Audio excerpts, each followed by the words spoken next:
അത് നമ്മൾ രാമായണത്തിലേക്ക് നമ്മൾ ടൈം ട്രാവൽ ചെയ്തെന്ന് എന്തായിരിക്കും ബ്രോ ആദ്യം ചെയ്യുക? ഈ സമയത്തേക്ക് ഇതൊക്കെ റിയൽ ആയിരുന്നു, ഇത്രയും ലെങ്ത് ഉള്ള ആൾക്കാർ എക്സിസ്റ്റ് ചെയ്തുള്ള പ്രൂഫ് ഉണ്ടാക്കി വെക്കും. ഇപ്പൊ നിങ്ങളിപ്പോ അവിടെ ചെന്നു, ഒരു വനത്തിൽ ചെന്നപ്പോ രാമനെയും ലക്ഷ്മണനെയും ഹനുമാനെയൊക്കെ കണ്ടു തന്നെയായിരിക്കാം. അപ്പൊ എന്തായിരിക്കും അവരോട് പറയാ അടുത്ത ഭാവിയിലേക്ക് നിങ്ങൾ പഠിച്ച സ്കിൽസും കാര്യങ്ങളും ട്രാൻസ്ഫർ ചെയ്യാൻ പറ്റുന്ന കാര്യങ്ങൾ ഉണ്ടാക്കി വെക്കുക. കാരണം കുറച്ചുകൂടെ കഴിയുമ്പോൾ സൊസൈറ്റി ആകെ ഫക്ഡപ്പ് ആവും. അപ്പോൾ ആ സമയത്തേക്ക് ഇതിലൂടെ എക്സിസ്റ്റിംഗ് ആയ കാര്യങ്ങളും ഇതിലൂടെ എത്തിക്കലായിട്ടുള്ള കാര്യങ്ങളും പ്രിസർവ് ചെയ്യാൻ വേണ്ടിട്ട് എന്തെങ്കിലും ചെയ്ത് വെക്കാൻ പറയും. അതിന്റെ കൂടെ നിങ്ങൾ ജോയിൻ ചെയ്യോ അതോ ചെയ്യരുതെന്ന് പറയും. രാവണന്റെ അടുത്തേക്ക് പോകുന്ന ഒരു സംഭവം ഉണ്ടല്ലോ അവര്, അപ്പൊ ആ ഒരു സേതുബന്ധനം കെട്ടുക, അതൊക്കെ അതിന് മുമ്പുള്ളൊരു മീറ്റപ്പ് ആയിരിക്കും നിങ്ങൾ. അപ്പൊ എന്തായിരിക്കും ബ്രോ ഒരു ഉപദേശമായിട്ട് പറയാം? ഞാനിത് ഇന്ററപ്റ്റ് ചെയ്തോട്ടെ ചോദ്യം. കാക്കഭോജൻ എന്ന് പറഞ്ഞൊരു ആളുണ്ട്. അയാൾ പറഞ്ഞിട്ടുണ്ട് 11ഓളം രാമായണവും 16ഓളം മഹാഭാരതം കഴിഞ്ഞിട്ടുണ്ടെന്ന്. അതിൽ ചിലതിൽ മാത്രമേ രാമൻ രാവണനെ കൊന്നിട്ടുള്ളൂ. ബാക്കിയുള്ളതൊക്കെ രാമൻ തട്ടിപ്പോയിട്ട് കഥകളുണ്ട്. ഈ കൗരവര് കൗരവരെ തോപ്പിച്ച കഥ മാത്രമല്ല, കൗരവര് പാണ്ഡുവിനെ തോപ്പിച്ച കഥകളുണ്ട്. നമ്മൾ എക്സിസ്റ്റ് ചെയ്യുന്നതിൽ ഇപ്പോ പാണ്ഡു കൗരവരെ തോപ്പിച്ചെന്ന് മാത്രമേ ഉള്ളൂ. അതുപോലെ ഡബിൾ ചാൻസ് ഉണ്ടെന്ന് പറഞ്ഞു. അത്രേ ഉള്ളൂ. ഓക്കെ, അതായത് രാമായണത്തിന്റെ ആ ഒരു ആംബിയൻസിൽ എത്തിക്കഴിഞ്ഞാൽ നിങ്ങൾ എന്തായിരിക്കും ചെയ്യുക? അല്ല, രാമനെ അല്ലെങ്കിൽ ലക്ഷ്മണനൊക്കെ കാട്ടിൽ വെച്ച് കണ്ടു കഴിഞ്ഞാൽ എന്തായിരിക്കും പറയാ അവരോട്? കമ്പനി അടിക്കും. രാമൻ എന്തിനും ഉപദേശം പറയാനുണ്ടോ അവരോട്? വരം എവിടെയോ? ഇപ്പൊ ഹനുമാനെയും ലക്ഷ്മണനെ രാമനെയൊക്കെ കണ്ടു, അവരോട് എന്താണ് പറയാനുള്ളത്?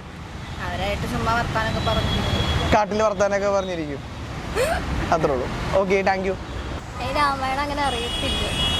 ഒന്നും അറിയില്ല. രാമൻ, ലക്ഷ്മണൻ, ഹനുമാൻ എന്തെങ്കിലും ഒരു കാര്യം പോലും അറിയില്ല രാമായണത്തില്? വനവാസം. പിന്നെ എന്താണ് അറിയാവുന്നത്? ഒന്നും അറിയില്ല. രാമന്റെയും ഹനുമാന്റെയും ഒരു കഥ അറിയില്ല. സേതുബന്ധനം അതും അറിയില്ല. ആദ്യം വല്ല ടെക്നോളജി, ഈ ബോധം ഉണ്ടെങ്കിൽ വല്ല ടെക്നോളജി എങ്ങനെയാലും കൊണ്ടുവരാൻ നോക്കും.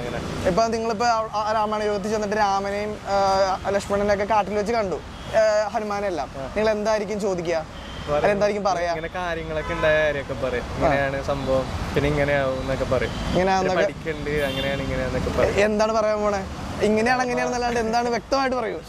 രാമൻ യുദ്ധം ചെയ്ത് പിന്നെ രാവണനെ ഇതാക്കും, നിങ്ങൾ എങ്ങനെയാവും എന്നൊക്കെ പറയും. കാര്യങ്ങൾ ഡീറ്റെയിൽസ് ഒക്കെ പറയും. പിന്നെ കഥ ഒക്കെ പറയാലോ, നമുക്കറിയാലോ. സേതുബന്ധനൊക്കെ നിങ്ങൾ കെട്ടാൻ പോവാണെന്നൊക്കെ പറഞ്ഞു കൊടുക്കും. നിങ്ങൾ കെട്ടാൻ പോണത് അതാണ് ഇതാണ് കഥകളൊക്കെ പറയും. അവർക്കൊന്നുകൂടി സപ്പോർട്ട് ആവില്ല. സപ്പോർട്ട് ചെയ്യും മാക്സിമം. കൂടെ എന്നിട്ട് സേതുബന്ധനത്തിൽ കൂടെ നടന്നു പോവോ? പിന്നെ അവരുടെ കൂടെ ട്രൈ ചെയ്യും.